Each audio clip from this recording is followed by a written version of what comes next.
Mety misy ifandraisany amin'ny famatsim-bola ny fanakorontanana ny firenena, ny fanondranana antsokosoko ny arena voanjanahary. Isany nivohitra ireo sy nodiniana ihany koa nandritra ny atrikasa ny arahan'i Madagascar National Park, ny Ministeran'ny tontolo iainana ary ny Office des Nations Unies contre les drogues et crimes na ny ONUDC omaly izay notanterahana tetsy amin'ny OLEP tetsy Ambatobe. Andao rana ny fanazavana izay hoentina Andriamatoa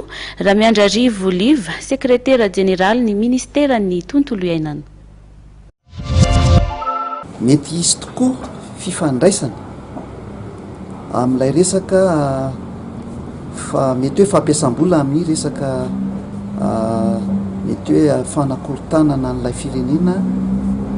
ilay resaka trafika rehefa tena alalinina fa zareo moa tsy de tena mbola tena hoe tena miditra lalina be tamin'izay fa zay fotsiny zany mety isy fifandraisana misy io zavatra io, satria mety atahorana zany io resaka trafika na biodiversité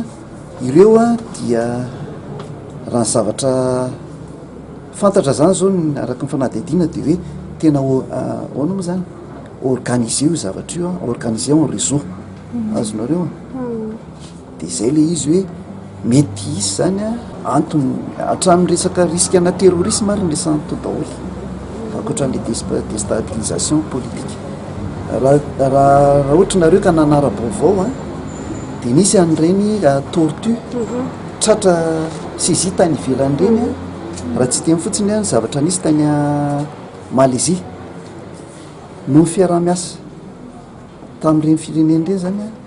nafahana nanao saisie an'ireny zavatra ireny. Ireny moa efa nampidiana taty Madagasikara. Ohatran'izay koa ka nisy tany Comore